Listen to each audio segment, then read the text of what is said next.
Hello and welcome to Rolling with Two. I'm Will, and with me as always is the bestest ever, Sarah. And today we're doing a two-player perspective and accessibility for Your Best Life. Now if you're curious about our opinion, check out our other video, Rolling with Reviews, Your Best Life. Sarah, tell us a bit about this game. All right. Your Best Life is a flip and write game where players can play as couples or singles. Each turn, players choose cards with actions and mark those actions on their individual or family sheets in order to live the most successful life. Whoever has the most points at the end of 10 rounds wins. All right, Will, so how does the game change for two players? Well, first off, there is no bot on any player count, so don't have to worry about that. The best you have for like a solo experience is going to be a chart at the end that just compares your score, how well you did. Now, for two players, it's interesting because you're going to find more to read with the instructions because you can play it as two singles or cooperatively as a couple. Right. The main difference is the couple will look at the chart at the end for solo to see how well you did. Right. But it's nothing rule changing for the game. Right, because the normal course of the game, you could have 5 people and 3 people are playing singles and 2 people are playing as a couple, and you can still compare all the scores at the end of the game. Yeah, the only difference is on your family board, which side you're playing on, whether you're playing on the single side or the family side. And then scoring at the end of the game, singles will have to multiply their entire score by 2. Right. Where co-op doesn't, or couples doesn't. Couples don't, yeah. Right. Okay, so issues at a 2-player count, well, that scoring chart is highly unrealistic. We're pretty sure that we eventually got all the rules right. Yes. And we think our second game we finally scored correctly. And so we finally got into like the second bracket. But like the bottom bracket is like you could do better, but it was really discouraging to see this chart full of really high numbers and we barely scratched the bottom. But looking at other people's scores online, nobody's getting these scores. Yeah, one big factor is, and we did mention it, is if you're playing as a single, after you do all your calculations, it is important to multiply by 2. Yeah. Because that's in the rules. And so you should never end with an odd score if you're playing as a single. Right. But yeah, there's a lot of scoring elements in there that could be better explained. Yeah. And so also kind of this issue is if you're learning it at a 2-player count, which is what we did, playing individuals versus a couple cooperatively, there are a lot of nuances every step of the way on how you do things differently. Yeah, for example, you'll pick a card, do everything on that card, and then you get a free action. For couples, you have to pick an action from your partner's card. Right. And vice versa. But if you're a single, you have to pick a bonus action from your own card. Right. We actually played an entire game and completely forgot to do that. We forgot the bonus action completely, which messed everything up because I was like, why aren't we doing as much as we did the game before? Yeah, because even multiplying it, we're nowhere near. And like, oh, we shorted ourselves a good third of the game. Right. And if you're playing as a couple, you can't pick the same card as your partner. But if you're playing singles, then you can, and you get another bonus if you do pick the same card as someone else. So again, there's just a lot of nuances.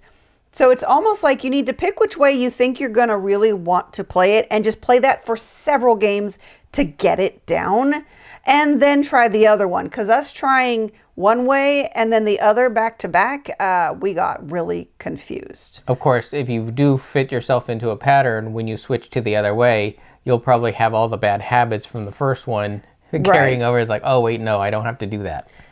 That's true. So yeah, maybe there isn't a great way to learn it. The nice thing is there's options. It's just making sure whatever option you choose, you're doing it correctly. Correct.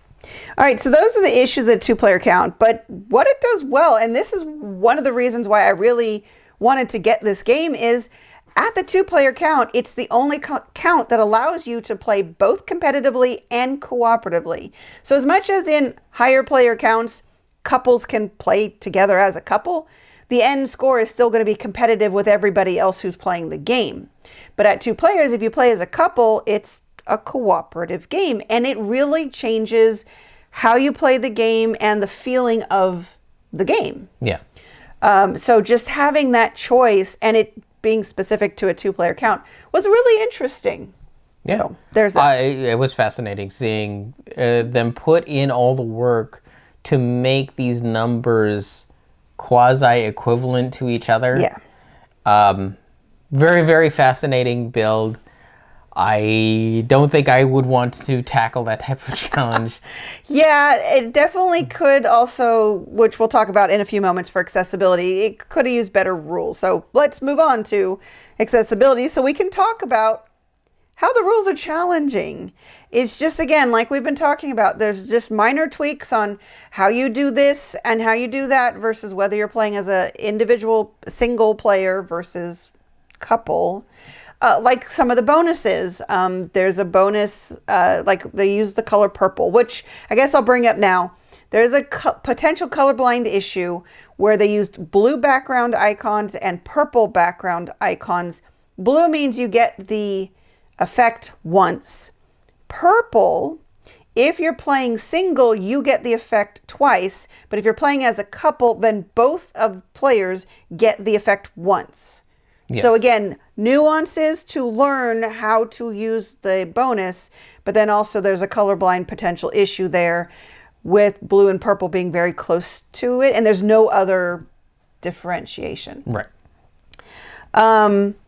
So yeah, there's just a lot of little nuances, and the rules also don't go over every section of the board. Yeah, I don't think they ever once mention business or what's the other career, thing? Career or business section. You spend the time icon for those or those specific words. Mm-hmm. It never once even talked about it. Right. Let's just say we got very confused as the rules jumped around from one board to another board, explaining things in different ways. And because that family board can be vertical or horizontal, depending on which side you're using, the rules as written refer to it on one version. Like it says, this thing is at the bottom. Well, if you're on a certain side of that board, no, it's not at the bottom. I think on the singles, it's on the bottom. Yeah, singles, it's on the bottom, and stress track. Yeah, the stress track. And on the other side, when you're playing as a couple, it's kind of more in the middle bottom. I mean, it's still towards the bottom, but it's not at the bottom. So things are just not very clear. And it just reminded me, like we were learning Hadrian's Wall, which is a really heavy roll and write, but they did the rules really well, going over it from top to bottom and building on concepts as they went. And it was just really good. This is unfortunately not that good. Yeah. Well, we also found weird phrasing, so it might be a translation issue. And there is one that just flummoxed me, where it says, okay, multiply this by the lowest non-negative number. There's no way to get a negative number in this game. Yeah, why would you even put that in there if you're... And I had to explain to Will, when you're working with data and you're doing definitions of data, because that's what I do for my day job, you often have to define, if you want 0 and above, you often have to define it as a non-negative number, because -1 is your, first negative number, but if you want to allow 0, and yeah, it's just the whole thing. But it's a weird thing to put in a board game. And if we were doing data entry, that would be a very good point. And we are not, so... Terrible. It was terrible. Very, very off. It's just very weird. Also, I will say some of the text throughout is kind of small and just not a great font. So just kind of visually, some things you're going to be either picking up your boards or peering over at things to make sure you can read everything. It's not a huge deal since you're mostly looking at icons, but every now and then you have to be able to read the text too. The only other thing is just, this is a flip and write, but it uses dry erase boards, and it does it for a reason, because there are certain numbers you will be writing and then erasing and then writing and then erasing. It's mostly the joy and happiness at the top of the board, but you have to be very careful since it's at the top. You don't want to lean your hand on anything that you might smudge below it. So it might not have been at the best placement, like at the bottom might have been better, so you're not accidentally erasing something else. Or with your digital social media area with all the likes, if you get to the end, you have to erase all that too. Yes, that's true. So it's not like a lot, but it does happen pretty frequently.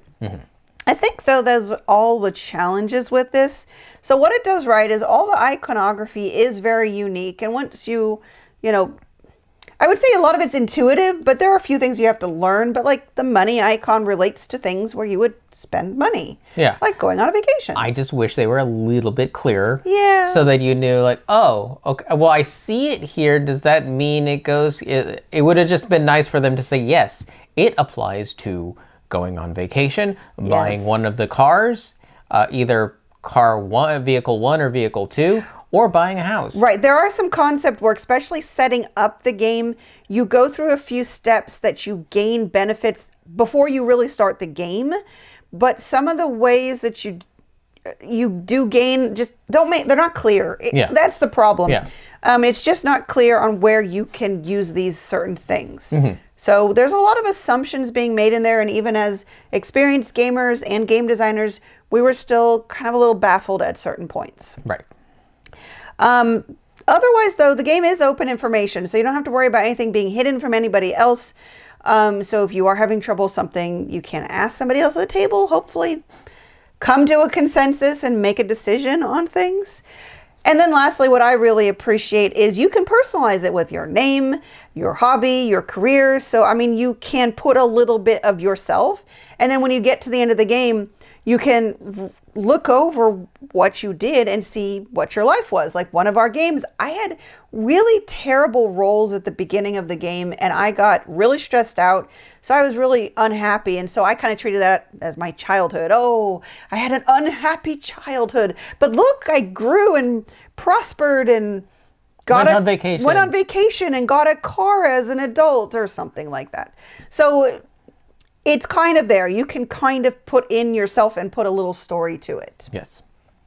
Okay, conclusion. For 2 players, would you recommend? I think so, because it has the most options. No other player count can you play it cooperatively. I mean, at higher player counts, you can play it as a team. Yes, but you're playing against other players. Right, exactly. So I do really appreciate that. Yeah, 2 players, I definitely recommend. This is the strength of this game because of its their sheer amount of variety it offers at the 2-player count. Yep. Accessibility. I think the rules are going to be your biggest challenge.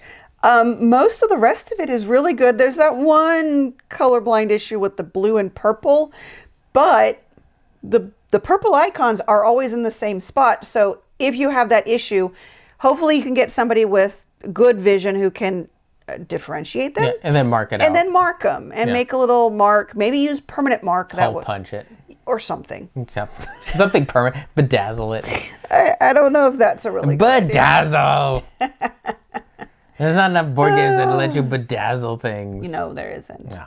All right, I think that's everything. All right, and Sarah, yes, we've played a number of life sim games like CV and Pursuit of Happiness. How do you think this one stacks up?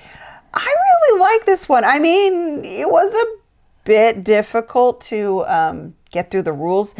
But the one experience this game gives us that those other ones don't is that we can play it cooperatively. Yeah. And honestly, for me, spoiler alert for the review video, my favorite mode is going to be us playing it cooperatively. Right.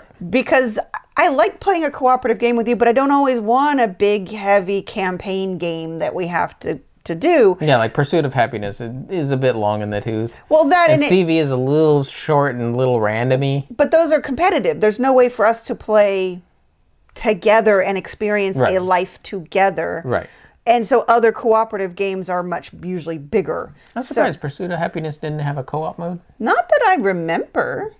No. There was a lot of little things in there. But most of those just tweaked things. Yeah. They just added more that you can do and more thematics. True. So, yeah. So for this, it's definitely sticking around because it does give us that one option that the others don't. Nice. And why would you ever roll with just one when you can be Rolling with two? If you have any questions, comments, or concerns, you can reach out to us on the various social media platforms at Rolling with Two, that's TWO. We're on Blue Sky, Facebook, Twitter, and Instagram. For Discord, we have a channel on Tabletop Express. Check the show notes for the invite link. If you have time, check out the other content Nanaman has found for you, because remember, he's rolling with you.